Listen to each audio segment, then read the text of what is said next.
Right? Use the graph to show and find the following.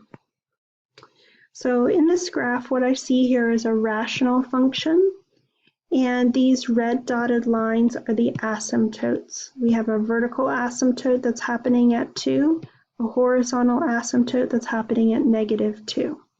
Asymptotes are where the graph gets closer and closer to that value, but never actually reaches it. So on this part of the graph, the line is getting closer and closer to a value of -2, but never reaching it. Over here, this is getting closer and closer to a value of 2, but never reaching it. So if I want to find the domain, I'm going to use my ruler, hold it vertically. You can use your pencil. And I want to sweep from left to right. And I'm thinking about when is the first time I hit the graph. So my domain would start there at -infinity. I would keep hitting the graph until I get to this asymptote. Remember, the graph never reaches that asymptote, so the graph will never reach that value of 2. So my domain has to stop at 2. But then right after the asymptote, it picks up again on this part of the graph. So you start hitting the graph again from +2 to infinity.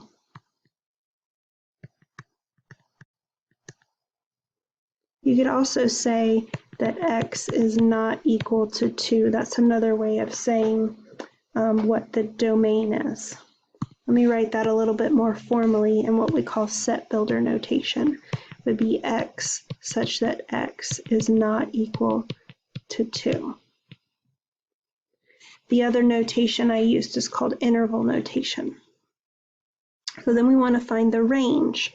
To find the range, we would hold our pencil horizontally, our ruler horizontally, and go from bottom to top. And we would start hitting the graph at -infinity. So our range starts at -infinity. And then we're going to keep going up until we get to that asymptote. Remember, the graph is never going to reach the asymptote, so it will never reach a y value of -2. So our range stops at -2. But then right after that asymptote, we start hitting the graph again, and that goes all the way up to infinity. So our range would continue from -2 to infinity. So another way to write that is set builder notation. We would say y such that y is not equal to -2.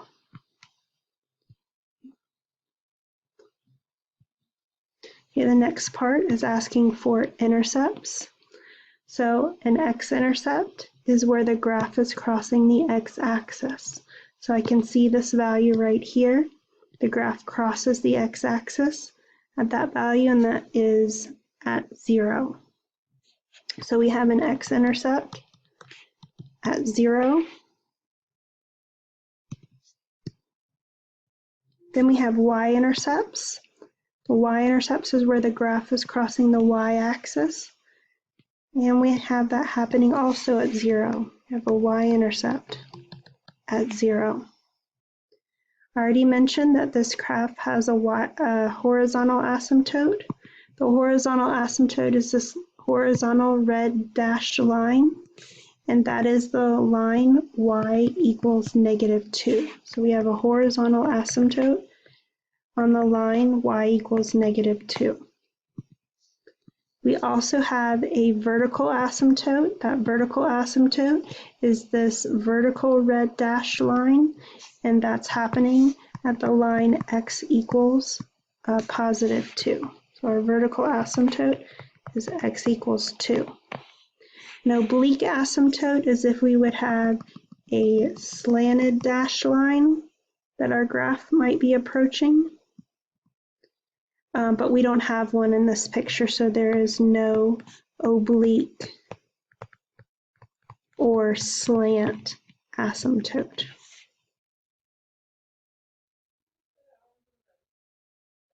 Thank you for checking out my videos.